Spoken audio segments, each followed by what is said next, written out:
Now we return to the Lea Rigby story. Okay. Fiction, as we've seen throughout this story. Rory. Now, one of the things that they employ, amongst many things, are so-called witnesses to enhance the story. Now, we cannot speak of how they come across these witnesses and the mental condition of these witnesses. Are they hypnotized? Or are they simply playing a part and they don't mind playing a part that they know is fiction? As with Sandy Hook is a primary one, where you have persons openly lying to camera. And when they're confronted in person by members of the public, they are afraid. Because members of the public were asking them questions and they ran for it because they played deliberately a part in a hoax. Now then, let's go to the characters in this, the eyewitnesses. That also says something about the very British reaction to the horror. Look at how these two young girls try to talk the man down. Really? Are they? Also, Ingrid Lawyer is as he apologises. Hang on, let's just go to those girls again. I apologise that women had to witness this today. And it's the behaviour of those women in the next few minutes that also says something about the very British reaction to the horror. Look at how these two young girls try to talk the man down.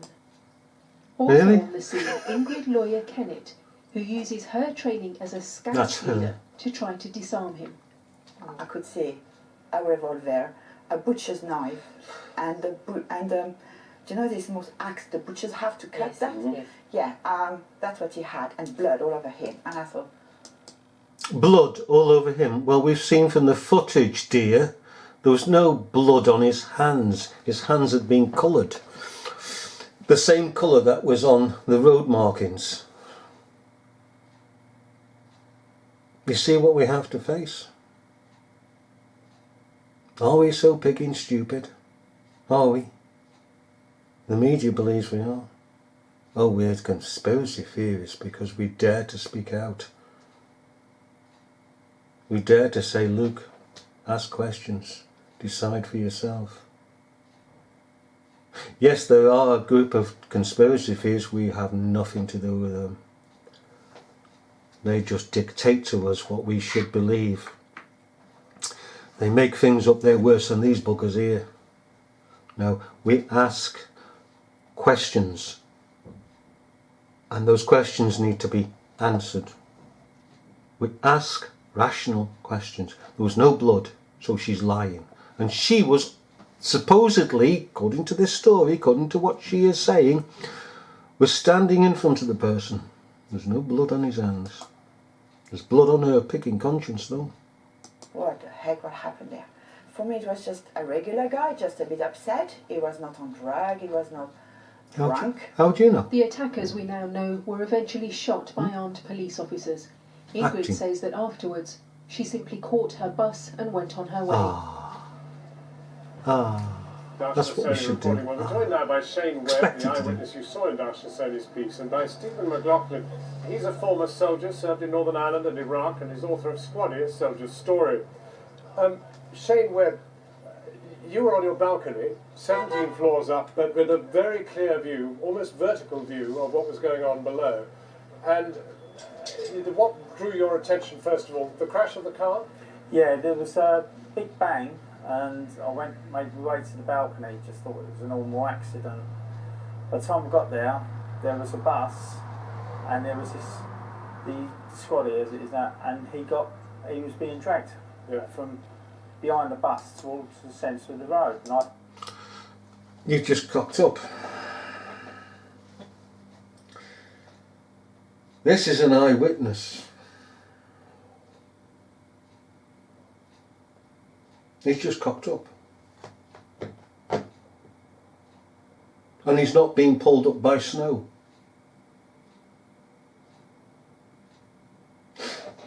Listen to what he says. The body was pulled from behind the bus. He's saying it, not us. By the time we got there, there was a bus, and there was the squaddy as it is now, and he was being dragged from behind the bus towards the centre of the road. And in all the footage, could somebody possibly tell me where the bus was? The bus was at the top of the Pigging Road. In some footage there's also a bus down the Pigging Road, but the body wasn't behind any Pigging bus. There's no Pigging bus in any of the footage where the body was behind it. In fact, it wasn't even a body, was it? He's just Pigging cocked up. One of the things that we have, of which the media relies upon, is short attention span. Secondly, because it's been rushed before our eyes.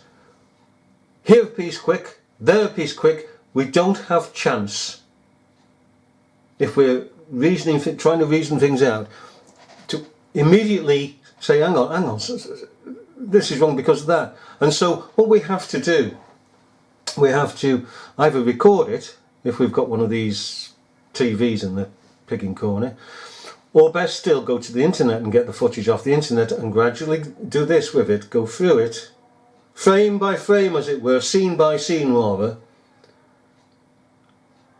and then the whole Pigging lot comes to light. Just like this fella here. He said the body was dragged from behind the bus. There was no body behind the bus. There was no body in the first place. But even if, let's say for argument's sake, okay, let us create a body. No body was pulled from behind the bus. The body was supposed to have been hit by a vehicle that then hit a double-poled road sign without damaging the road sign, leaving no scratch marks or anything, no dents, no buckling of the post of the road sign. One eyewitness actually said, oh, he hit a lamppost. I saw him hit a lamppost. Well, that's a funny Pigging thing, isn't it? How can you say that a double-poled road sign is a Pigging lamppost? And this is another Pigging witness. This is where they all fall down, you see. Liars will be caught, found out. Oh, what a wondrous web we weave when first we practice to deceive.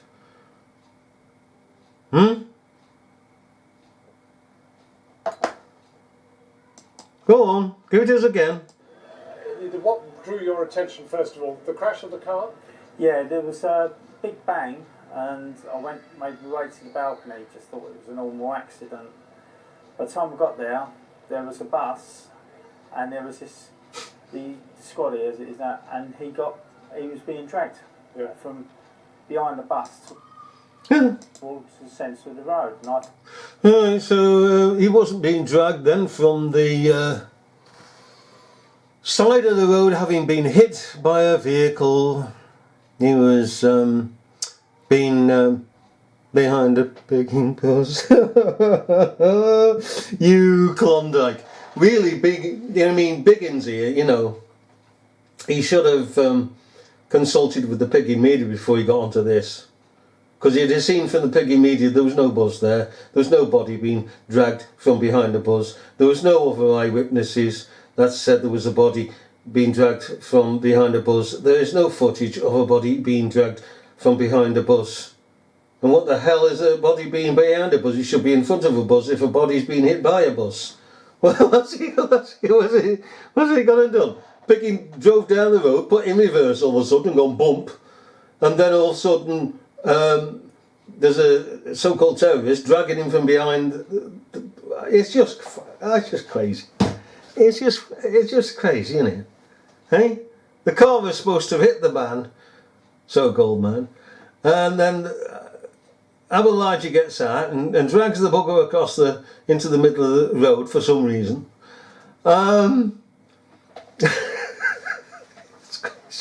It's craziness, isn't it? Absolutely crazy. What do they do to the bus? Wave it on. Bye-bye. Oh, thank you for hitting this. Oh, hang on a minute. The story is I'm picking hitting with my car. Ooh. Well, we'll pick and leave it at that. These frigging Klondikes, aren't they? Eh?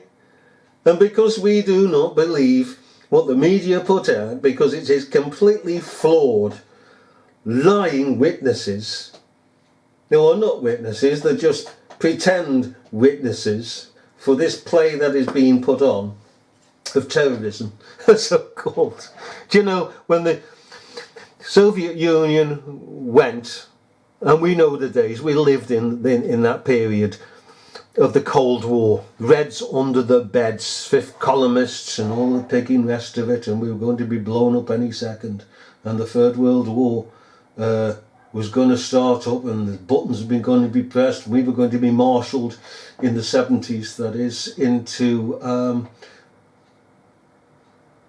the army. I well remember that. You know, conscription. We were headed for conscription to go into the army to fight the pigging Russians. And it was fear. 4-minute warning of the whole pigging lot. When that came down, what should fill the vacuum? How convenient. Terrorism. You see, government, British government in particular, always wants its people to be fearing something or other, because then, keeping us in fear, they can fiddle and diddle and steal and pass laws that are draconian. They can attack us behind our backs while our attention is upon this terrorist threat and that terrorist threat. Now, Bin Laden has gone out of date. The sell-by date has come. It's now off the shelf. Okay? So now they brought about ISIS. Okay? They've brought a truckload of ISIS, put it on the pigging shelf there, not Choc ISIS, but ISIS, the ancient mother goddess of Egypt, who had a battle with that Tet, that nasty little person called Tet. And she is now on display. Now, maybe 5, 7, 10 years down the line, okay, she will then have gone past her sell-by date, alright? And then she will be taken off the shelf and put to one side and occasionally referred to, okay, but like by that time, of course, Bin Laden's lot, Al-Qaeda, will have gone altogether, okay? That's vanished into the background, like all the false diseases we have, you know, swine flu and all the rest of it. And a new terrorist organisation shall be brought in, wagon load. Put it on display there. Magnificent. Thank you, Prime Minister, for this lot. Right, what are you doing tonight? Oh, well, you know, I'm bringing in another draconian law. I'm going to put security more up, ratchet it up. I get more pigging money from investing, and my mates in Parliament get more money investing in the security industry. Oh, yeah, we're making money. As the sun shines. Yeah, but hang on a minute, there's no pockets in shrouds. So when you bugger off, who do you leave all that filthy lucre to? And it is filthy lucre because you come by it by dishonest means. You've not worked for it. That's dishonest means. And terrorising the public, whilst terrorising the public, getting your finger into the shares of the security industries and then promoting those security industries, scanners and the pigging rest of it. Right? Like fracking. How many pigging MPs are into fracking? Shares in it. Anyhow, we'll leave it at that. As we see, there are persons employed specifically as witnesses, eyewitnesses, who are employed paid filthy lucre for doing so. Alright? Whether or not they are in the right mind, as we say, hypnotized or whatever, they're still playing a part, and the part, if we listen to them, falls apart. Alright? We'll leave it at that.